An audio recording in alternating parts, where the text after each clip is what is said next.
First of all, sir, let me start by congratulating you. Vande Bharat, a lot of naysayers said, is not going to be able to achieve the targets that you set. You seem to be on track, no pun intended, but will you be able to achieve your target of 75? Actually, the target is 475. And 475, in the last budget, 400 Vande Bharats were sanctioned, and before that, 75 had been sanctioned. So the target is 475, and we'll be achieving the entire 475 in the coming 3 years. By 15th August, the target of manufacturing 75 Vande trains, fully on track, going well. Train has performed really well, and the reviews from passengers is very good. Review from industry is amazingly good. Some of the things that we really betted on, especially the quality of ride, quality of the noise level inside it, the lack of jerks, all those things have come out exactly as planned. Sir, क्योंकि ये आम आदमी की सवारी है, तो हम ये सारे सवाल आपसे हिंदी में पूछना चाहेंगे. एक वक्त था जो लोग कह के गए थे कि जब अंग्रेज गए, जब इंडिया छोड़ करके गए, तो हमें बहुत इंपॉर्टेंट चीजें दे करके गए. द रेलवे सिस्टम, हमारी सड़कें, हमारा आर्किटेक्चर. और आज वो दिन है कि शायद अंग्रेजों को हम रेलवेज दे सकते हैं, और एटलीस्ट वंदे भारत जैसी ट्रेन तो दे ही सकते हैं. बिल्कुल सही कहा आपने. ऑलरेडी बहुत सारी कंट्रीज में वंदे भारत ट्रेन के लिए एक बहुत अच्छा इंटरेस्ट शो हुआ, बिकॉज एक तो क्वालिटी बहुत अच्छी है. पैरामीटर्स पे अगर हम देखें, कितने भी पैरामीटर्स में, तो आज कोई भी वर्ल्ड क्लास ट्रेन के करीब करीब बराबर है. अगर 0 to 10 के स्केल पे देखेंगे, तो most of the other trains manufactured by large manufacturers would be somewhere like 8 or 9. This would be, let's say, 7 or 8. It won't be significantly lesser than that. And with every version, it is improving. Every version, we are coming out with something better. So definitely, ये technology आने वाले वर्षों में export होएगी. जब बात होती है आम आदमी की सवारी की, एक तरफ है जो हमारी ज्यादातर जो हमारी जनसंख्या है वो ट्रैवल करते हैं स्लीपर क्लास में, नॉन एसी में.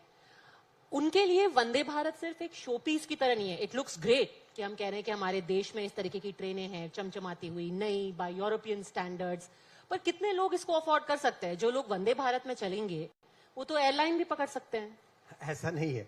आप पैसेंजर्स के साथ बातचीत करके देखिए, एक साधारण से साधारण पैसेंजर भी आज वंदे भारत जब लेता है, मैंने कई जगह पूछा, इनफैक्ट एक बार तो वाराणसी के स्टेशन पे पीएम साहब ने कुछ पैसेंजर्स को पूछा था, तो उन पैसेंजर्स ने कहा कि जितना समय हमारा बचता है इस ट्रेन को लेके ट्रैवल करने से, वो समय अपने आप में इतना कीमती है कि हमें एक मार्जिनली एक्स्ट्रा कॉस्ट जो देनी पड़ती है, वो वैसे भी रेलवे के फेयर्स इतने कम है, सिग्निफिकेंटली कम है, कि आज वैसे भी लाइक जो सोसाइटी के middle classes, lower middle classes के लिए रेलवे है. बाकी सब के लिए तो नहीं. बाकी सब तो आना चाहे वेलकम है, लेकिन फेयर्स और पूरा स्ट्रक्चर उस तरह से बना हुआ है. So it's a very very affordable service, very affordable service. इसमें कोई ऐसा नहीं कि किसी पर्टिकुलर सेक्शन के लिए ये हो रही है. हाल फिलहाल में Vande Bharat also made news for the wrong reasons. कुछ कॉमेंट्स मैं पढ़ना चाहूंगी.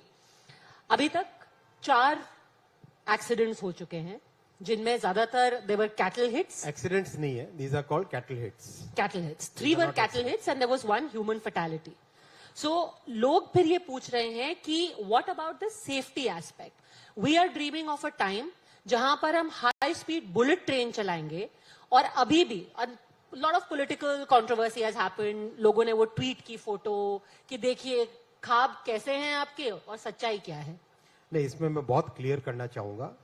सारी दुनिया में जब भी कोई हाई स्पीड से चलने वाली व्हीकल बनती है, चाहे वो कार हो, चाहे ट्रेन हो, चाहे ट्रक हो, उसमें हमेशा एक कॉन्सेप्ट है क्रम्बल जोन वाला. क्रम्बल जोन का मीनिंग ये कॉन्सेप्ट में है कि अगर काइनेटिक एनर्जी को एब्जॉर्ब करना है, कोई चीज बहुत स्पीड से आ रही है और किसी दूसरी चीज से टकराती है, तो वो काइनेटिक एनर्जी को एब्जॉर्ब करने के लिए एक एलिमेंट हमेशा उसमें रहता है, ताकि एक्सीडेंट नहीं हो, गाड़ी डिस्टेबलाइज नहीं हो. इसमें वंदे भारत में जो ट्रेन का डिजाइन किया गया है, उसमें जो फ्रंट वाला पोर्शन है, दैट फ्रंट वाला portion is designed to dismantle. Design to dismantle इस तरह से कि मान लो कोई कैटल आता है, इंडिया में ट्रैक सारे जमीन पे हैं, जमीन पे ट्रैक है यानी कैटल हुए, ह्यूमन बींग्स हुए, हर तरीके से लोग ट्रैक पे आते ही आते हैं। इसको रोकना अपने आप में एक बहुत बड़ा चैलेंज है, एक सामाजिक समस्या है।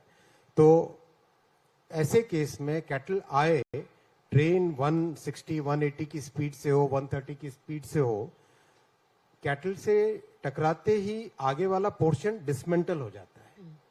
It's design to dismantle. जैसे गाड़ी में कई बार हम सामने एक फ्रंट में बम्पर लगाते हैं जो कि एब्जॉर्ब कर जाएगा और वो उसमें डेंट पड़ जाएगा, बाकी गाड़ी में कोई तकलीफ नहीं होगी। इसी तरह से इसका डिजाइन किया हुआ, राइट। इनफैक्ट आज के टाइम में जितनी भी ट्रेन डिजाइन होती है उसमें करीब 1.5 मीटर का सेक्शन डिजाइन होता है जो कि क्रम्बल जोन बोलते हैं, जिससे कि अगर दो ट्रेन आपस में बाय चांस किसी भी कारण से टकरा भी जाए तो केवल वो वाला पोर्शन श्रिंक हो जाता है, क्रम्बल हो जाता है, वो वाला पोर्शन फिनिश हो जाता है। तो ये टेक्नोलॉजी का है। दूसरा, कैसे लोगों को रोकें। ऑलरेडी पिछले 3-3.5 साल से फेंसिंग का काम चल रहा है। फेंसिंग में कई सारी दिक्कतें आती हैं बिकॉज गांव के लोगों को लगता है कि हमारा इधर से उधर जाने का एक रास्ता था, वो रास्ता क्यों बंद हो गया। तो इस तरह की प्रॉब्लम्स को ओवरकम करते हुए बहुत तेजी से फेंसिंग भी चल रही है। तो फेंसिंग होने से ये प्रॉब्लम करीब करीब काफी खत्म हो जाएगी। रही बात बुलेट ट्रेन की, बुलेट ट्रेन हमेशा एलिवेटेड ट्रैक्स पे रहती है। पिलर्स होते हैं, पिलर्स के ऊपर वायाडक्ट होता है, उस वायाडक्ट के ऊपर बुलेट चलती है। 320 की स्पीड है उसकी और उसके अलग तरह के कंट्रोल्स, अलग डायनामिक्स होते हैं। सर, बुलेट ट्रेन में इतनी देर क्यों हो रही है? क्योंकि बुलेट ट्रेन का जो ओरिजिनल टारगेट था और जो कॉस्ट था, दोनों ओवररन हो चुके हैं। नहीं, अगर आप कोई भी देश में देखें, अगर आप बुलेट ट्रेन बनाने का टाइम पीरियड शुरुआत वाला, फर्स्ट बुलेट बनती है, चाहे आप यूएस ले लो, चाहे चाइना ले लो, चाहे ताइवान ले लो, चाहे साउथ कोरिया ले लो, शुरू में जो डिजाइन वाला फेज होता है वो डिजाइन वाला फेज बहुत कॉम्प्लेक्स होता है। बहुत ही कॉम्प्लेक्स टेक्नोलॉजी है बुलेट की। आप अगर अपनी गाड़ी को 100 की स्पीड से चलाते हो, कैसे वाइब्रेशंस होते हैं, उसको कंट्रोल करना आसान होता है क्या? बहुत मुश्किल होता है गाड़ी को। ये बुलेट चलती है 320 की स्पीड पे, 320 किलोमीटर पर kmph की स्पीड पर अगर कोई गाड़ी चलेगी तो उसमें किस तरह के वाइब्रेशंस होंगे, उसमें किस तरह से उसकी स्टेबिलिटी के होंगे, क्या सिक्योरिटी सिस्टम्स होंगे, क्या कंट्रोल सिस्टम्स होंगे, उसके डिजाइन में टाइम लगता है। और लास्ट ईयर मतलब करीब पिछले साल अगस्त में पहली फाउंडेशन लगने के बाद से करीब अभी 110 के आसपास किलोमीटर ऑलरेडी बन चुकी है। I think that is in 1 year construction अगर हम देखें तो शायद बहुत सारे देशों से बेटर है।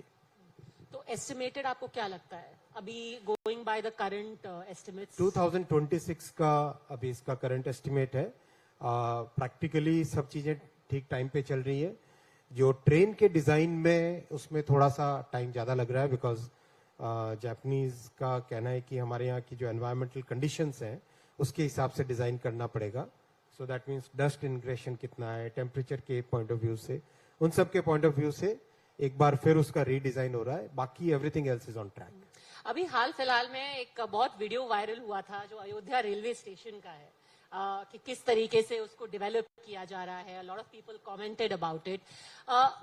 what is the aim that you have in redeveloping our railway stations? Because all of us have very memories of our railway stations. हमारी ज्यादातर पूरा बचपन, हमारी आधी जिंदगी पहले तो हम इसमें ट्रैवल करते थे, ट्रेन में, and station was an integral part. वहां पे एक व्हीलर होगा, वहां पे एक चाय वाला होगा, वहां पे एक कचौरी का स्टॉल होगा। What is your vision of our railway stations? That they should be modern and yet they should be very rooted in what the railways means for us. Correct. Railway station के बारे में प्रधानमंत्री जी ने बहुत ही clear vision हम लोगों को दिया है। इस विजन के 3 बहुत इंपॉर्टेंट एलिमेंट्स है। फर्स्ट एलिमेंट है स्टेशन शहर का सिटी सेंटर बनना चाहिए। शहर के एकदम प्राइम लोकेशन में होता है स्टेशन। उस स्टेशन को इस तरह से डेवलप करो, रीडेवलप जब करो, that place should become the cities centre for cultural activities, for commercial activities, for transportation, for practically everything that you conceive in a city's life. तो ये सोच के उसका रीडिजाइन कंप्लीट कर रहे हैं। दूसरा एलिमेंट है जहां जहां रेलवे लाइंस डेवलप हुई उसमें सिटी इधर भी ग्रो हुई, उधर भी ग्रो हुई। यानी railway tracks have in a sense tracks were there, city has developed on both sides. तो पीएम साहब का इसमें बहुत क्लियर उनका विजन है कि स्टेशन शहर के दोनों हिस्सों को जोड़ने वाला बनना चाहिए. सो कैसे उसमें डिजाइन करें, किस तरह के डिजाइन एलिमेंट्स लाएं. तो डिजाइन एलिमेंट्स में एक बहुत अच्छा कॉन्सेप्ट लेके आए अर्बन स्पेस क्रिएट करने का, रूफ प्लाजा का. आई विश मैं आपको एक प्रेजेंटेशन दिखा पाता. उसमें रूफ प्लाजा क्रिएट की जा रही है हर एक स्टेशन में. कई कई स्टेशन में तो 15 एकड़ नई स्पेस क्रिएट हो रही है. तो व्यक्ति शहर के किसी भी हिस्से में हो, स्टेशन के रूफ प्लाजा के ऊपर आ सकता है. बड़े आराम से वहां पे अच्छा स्पेशियस वेटिंग एरिया, जो आपने कहा व्हीलर की दुकान, चाय की दुकान, कचौरी की दुकान, साथ में बच्चे हैं तो बच्चों के लिए खेलने का थोड़ा सा जगह. और जो लोकल प्रोडक्ट्स हैं, कहीं पे गुलकंद अच्छा बिकता है तो कहीं पे क्या मिलता है, कहीं लकड़ी की चीजें अच्छी बनती है. सहारनपुर जाओ, लकड़ी की अच्छी चीजें बनती है. तो हर जगह जहां भी जाओ उस जगह के लोकल प्रोडक्ट्स को डिस्प्ले करके बेचने का भी वो स्थान बने. तो इस तरह से. और तीसरा बहुत इंपॉर्टेंट एलिमेंट, हर एक शहर की एक हेरिटेज है. उस हेरिटेज के हिसाब से स्टेशन का डेवलपमेंट हो या फिर अल्ट्रा मॉडर्न हो.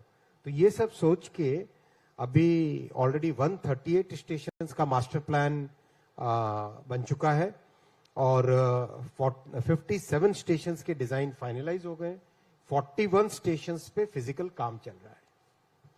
Well, good luck for that, because yes, you're absolutely right. Not only is the railways our lifeline, but the railway stations also pretty much epitomize what the nature of that entire city is.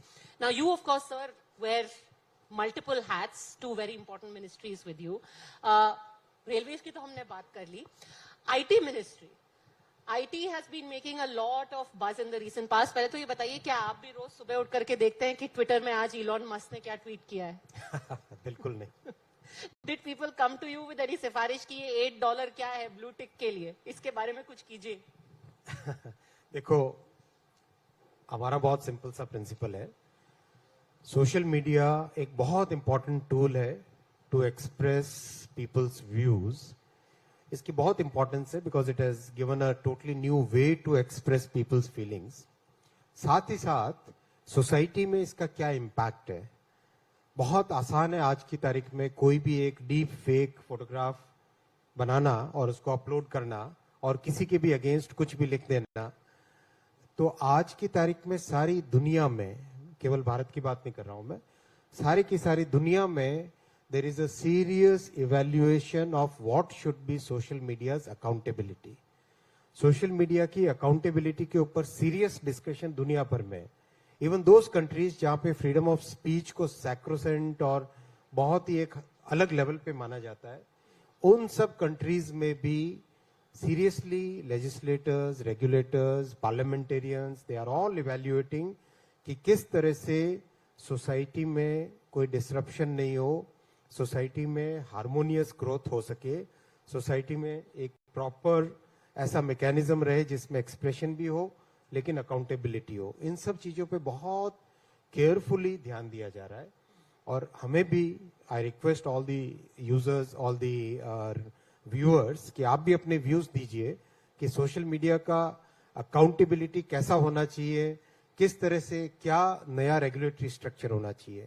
As far as government is concerned, the way we are thinking is we are creating a comprehensive set of regulations जिसमें कुछ horizontal regulations है, यानी वो किसी भी एक sector के नहीं है, सेक्टर एग्नोस्टिक है, टेक्नोलॉजी एग्नोस्टिक है. फिर कुछ स्पेसिफिक मॉड्यूलर हर एक सेक्टर से रिलेटेड अपने रेगुलेशंस होंगे. इसका कारण है हम लोग डिजिटल इकोनॉमी में, देश भारत एक बहुत बड़ी फोर्स है, आज बहुत बड़ी ताकत है. 8 साल पहले जब पीएम साहब ने डिजिटल इंडिया लॉन्च किया था, स्टार्टअप इंडिया लॉन्च किया था, वो इनिशिएटिव आज एक ऐसा बड़ा वृक्ष बन चुका है कि सारी दुनिया इंडिया की तरफ एक ट्रस्टेड ज्योग्राफी की तरह देख रही है, एक ट्रस्टेड पार्टनर की तरफ देख रही है. ऐसे में डिजिटल इकोनॉमी जब एक प्रोमिनेंट रोल प्ले कर रही है, उसमें लीगल सिस्टम कैसा होना चाहिए, रेगुलेटरी सिस्टम कैसा होना चाहिए, उसका एक कॉम्प्रिहेंसिव फ्रेमवर्क हम लोग बना रहे हैं. क्योंकि आपने रिस्पॉन्सिबिलिटी की बात की और अकाउंटेबिलिटी की बात की, as a person, social media user, and then as minister, where do you stand on social media and free speech? Are you a free speech absolutist? Because आज increasingly ये debate हो रही है, क्या जो सत्ता में है वो डिसाइड करेगा कि क्या इनिमिकल टू पब्लिक ऑर्डर है? अगर आपके लिए पॉलिटिकली सही है तो व्हाट्सएप फॉरवर्ड चलता रहेगा, फेसबुक पे कोई कुछ भी लिख दे, कई लोग आपकी पार्टी के बारे में कहते हैं कि आप फेक न्यूज फैलाते हैं तो कुछ नहीं होता, दूसरा कुछ लिख भी दे फेसबुक को, उसको उठा के जेल में डाल देते हैं। सोशल मीडिया पे फ्री स्पीच कितनी हो सकती है? सबसे पहला रेगुलेशन स्टार्ट होता है खुद से। मैं मानता हूं कि सेल्फ रेगुलेशन सबसे पहला इंपॉर्टेंट स्टेप है। सेल्फ रेगुलेशन डेफिनेटली हम सबको अपनी जिम्मेदारी मान के, अपना कर्तव्य मान के, अपनी ड्यूटी मान के रखना चाहिए कि वही चीज हम पोस्ट करें जो कि हमने वेरीफाई की हो, चेक की हो और किसी और के फीलिंग्स को हर्ट नहीं करती हो। ये अपना खुद की, आज अगर इस हॉल में हम लोग बैठे हैं तो क्या इस हॉल में बैठ के कुछ ऐसी चीज बोली जा सकती है, बोलनी चाहिए जो कि किसी और के फीलिंग्स को हर्ट करे? नहीं बोलनी चाहिए। We have to be careful what we say in public. तो जो ये फिजिकल हॉल है वो एक डिजिटल हॉल है, उस एनालॉग वर्ल्ड का इक्विवेलेंट डिजिटल वर्ल्ड है। तो इस एनालॉग वर्ल्ड में जिस तरह के हम लोगों ने सोशल स्ट्रक्चर्स बनाए, लीगल स्ट्रक्चर्स बनाए, वैसे कि वैसे उसके इक्विवेलेंट डिजिटल वर्ल्ड में भी बनने ही होंगे, तभी जाके सोसाइटी प्रॉपर रहेगी। बहुत ही carefully see every measure that we have taken so far. हर एक मेजर में we have consulted all the stakeholders. चाहे हमने आईटी रूल्स लेके आए, आईटी रूल्स में प्रॉपर कंसल्टेशन हुआ, जो कंटेंट के रूल्स लेके आए उसमें भी प्रॉपर कंसल्टेशन हुआ। कंसल्टेशन के बाद में बने, पहला। दूसरा, parliament represents the entire country, सब चीज पार्लियामेंट के सैंक्शन से बन रही है, पार्लियामेंट के अप्रूवल से बन रही है। तीसरा, हर जगह हमने पहले सेल्फ रेगुलेशन की अपॉर्चुनिटी दी है इंडस्ट्री को कि आप अपना ग्रीवेंस, किसी का भी कोई भी ग्रीवेंस हो सकता है, उस ग्रीवेंस को एक बार एड्रेस करने का मैकेनिज्म बनाओ inside your own company, then things don't get resolve, तो फिर बाहर जाके किसी एक इंडिपेंडेंट थर्ड बॉडी के पास में जाना पड़े। तो ये स्ट्रक्चर्स, इससे ज्यादा डेमोक्रेटिक क्या हो सकता है? Surveillance is going to be one of the hot button issues in the coming days. In spite of what the laws say, हाल फिलहाल में एक स्टोरी हुई थी, आपको याद होगी, जहां पे ये कहा गया था कि आपके पार्टी के जो आईटी सेल हेड है वो जब कॉल करते हैं मेटा को तो इन वन स्ट्रोक लोगों के पोस्ट हटा दिए जाते हैं। That story was proven later to be wrong. That being said, India's rating, freedom rating was downgraded, and the company that did that, the organization that did that, said कि भले से ये स्टोरी विड्रॉ हो गई हो, surveillance तो India में हो रहा है, और जो लोग इनिमिकल हैं उनको हमेशा स्क्रूटनी में रखा जाता है, उनको वॉच लिस्ट पे रखा जाता है, उनको इलीगली हमेशा स्क्रूटनाइज और सर्वेलेंस किया जाता है। चश्मे का कलर बदलने से बहुत सारी चीजें बदलेंगी। कुछ लोग बहुत ही नेगेटिव चश्मे से देखते हैं।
Media being a battleground of ideas, this whole churn happened, to put it very crudely, when people said that most of the social media platforms are now swamped by woke culture. What do you make of this debate, and do you think there is a change happening? Change is continuous. इतनी changes आ रही है social media में, तो it's like अभी मैं थोड़े दिन पहले I was with some students, तो मैंने कोई एक वीडियो दिखाया था यहाँ पे। मैंने कहा ये वाला वीडियो ये एक्चुअली वंदे भारत का ही था। 180 kmph पे ट्रेन रन कर रही है और पानी का ग्लास बिना हिले एकदम बढ़िया स्टेबल खड़ा है। तो मैंने कहा फेसबुक पे देखा क्या, किसी ने हाथ नहीं उठाया। मैंने पूछा इंस्टा पे देखा क्या, सारे हाथ उठ गए। सो इतना चेंज हो रहा है, इतना चेंज हो रहा है। एक जो बड़ा एलिमेंट है जो चिंताजनक है वो ये एलिमेंट है एडिक्टिवनेस का। एडिक्टिवनेस का भी बहुत बड़ा एलिमेंट है जिसमें हमें अपने फैमिलीज में, अपनी सोसाइटी में, अपने साथ रहने वाले सबको अवेयर भी करते रहना पड़ेगा कि किस तरह से कहीं हम ऐसा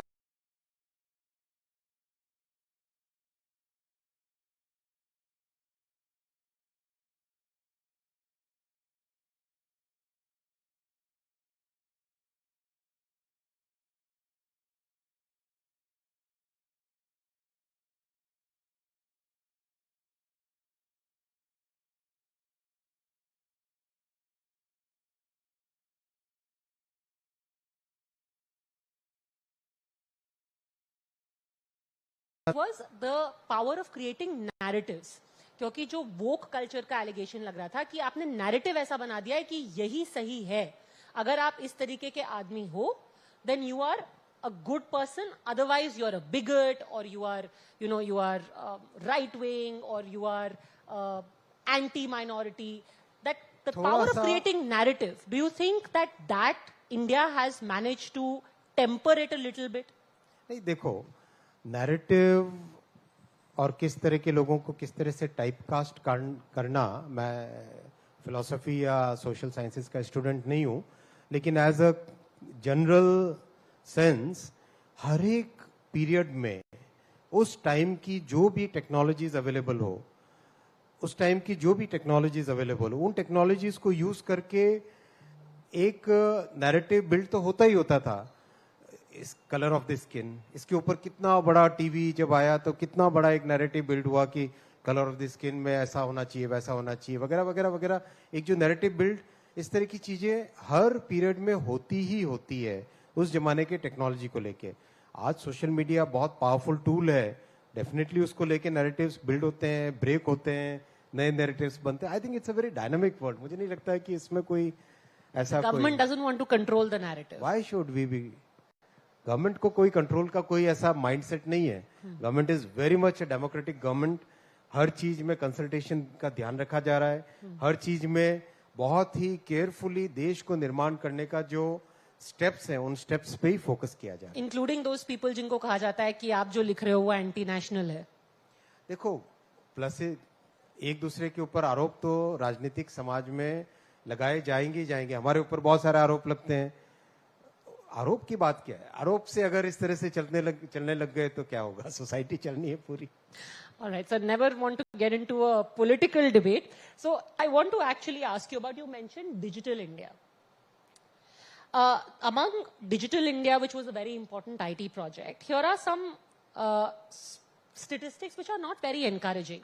Now, internationally, it was, you had more than $150 million fund for startups within the country. Right now, these investments seem to have slowed down. What is this slowdown because of?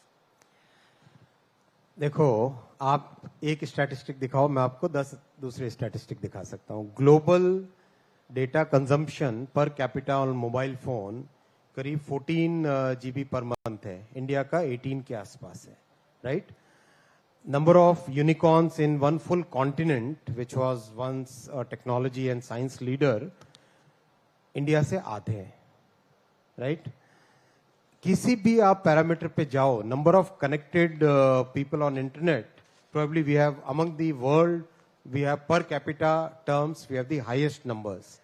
किसी भी पैरामीटर पे जाओ, digital India is a great success. 10 साल पहले electronics manufacturing India में कोई, मेरे ख्याल से अगर मैं पूछूं कि हाथ खड़ा करो कितने लोगों ने उस टाइम में इलेक्ट्रॉनिक्स मैन्युफैक्चरिंग का देखा होगा, रेयरली कभी कोई, मिनिस्क्यूल। आज $87 बिलियन की इंडस्ट्री है। 25 lakh people are employed in electronics manufacturing, second largest mobile manufacturer. तो it's a massive change which has happened in the last 8 years। massive growth which has happened in the digital economy in the last 8 years.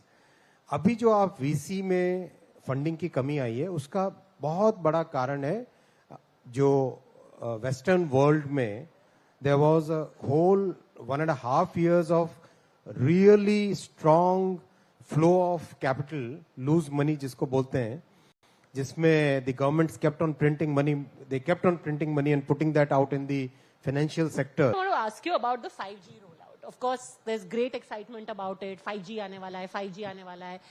At a time when 4G also in some parts of the country is problematic, it's patchy, you do not have enough connectivity.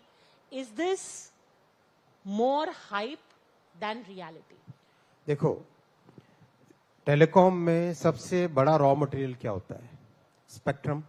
Spectrum है तो telecom है, right? 4G के बहुत सारे जगह में telecom service providers के पास sufficient spectrum नहीं था. सफिशिएंट स्पेक्ट्रम माने जितनी पॉपुलेशन का प्रेशर है उसके हिसाब से कहीं पे 15 मेगाहर्ट्ज चाहिए, कहीं पे 5 चाहिए, कहीं पे 25 चाहिए, राइट? तो सफिशिएंट स्पेक्ट्रम नहीं था. पिछले जो जून में ऑक्शंस हुए उस ऑक्शन में करीब करीब सभी टेलीकॉम ऑपरेटर्स ने they have taken sufficient spectrum. First. Second, there was a whole series of litigations in the past जो for whatever reasons primarily coming out of that entire 2G 3G के जो scams हुए थे उन scams के follow on में there was a series of litigations. Quite a significant part of the litigation prime minister साहब ने पिछले सितंबर में जो रिफॉर्म्स किए उस रिफॉर्म्स के कारण एक series of litigation is now out. What does that mean? That means that जो फोकस लिटिगेशन पे था टेलीकॉम ऑपरेटर्स का वहां से हटके now it has gone into new capital investment, technology upgradation कि किस तरह से बेटर सर्विसेज मिले, उस सब पे फोकस शिफ्ट हुआ है. तीसरा, इंडिया ने दुनिया के केवल 5 देश ऐसे हैं जिसमें end to end telecom technology stack available था. Now India has become the 5th country to join that club, that very niche club जिसमें end to end technology India ने डेवलप की है. It has taken some time, 2.5 years लगे, लेकिन बहुत ही it's a notch better than other technologies which are right now available in the world. तीसरा ये पॉइंट. चौथा, 5G का रोल आउट अगर आप दुनिया के किसी भी देश में देखो जनरली 3 से 4 साल का टाइम फ्रेम लेते हैं. We have taken a very aggressive target of 2 years in which we should be able to cover at least 90% of the entire geographical area of India. ये सोच के चल रहे हैं और बहुत तेजी से रैपिडली रोल आउट हो रहा है. 2500 टावर्स एवरी वीक ऑलरेडी लग रहे हैं. जनवरी फरवरी के टाइम फ्रेम में this number will shoot up like this और अगले मार्च अप्रैल तक करीब करीब 200 शहरों में 5G will be rolled out. And जज us over a period of 12 to 18 months. Don't जज us over 3 or 4 weeks. Time लगता है. कोई भी चीज स्टार्ट होती है तो स्टार्ट होने में उसको रोल आउट करने में अपने आप में टावर्स लगाने, इक्विपमेंट्स लगाने, उनकी ट्यूनिंग करनी, उन सब के शुरू में जो भी फॉल्ट्स आएंगी उनकी फॉल्ट्स को डायग्नोज करके उनको रिपेयर करना, it takes time. That kind of time is definitely there in any geography which is rolled out 5G. तो आप अगले साल दिवाली के आसपास बात करते हैं ना, तब देखना. Next times now summit Diwali के आसपास ही होगा. We'll be there. Thank you very much, Minister, Thank you for so speaking much. to us. Thank you. Best of luck for 5G, for Vande Bharat, and of course for the bullet train soon. Thank you.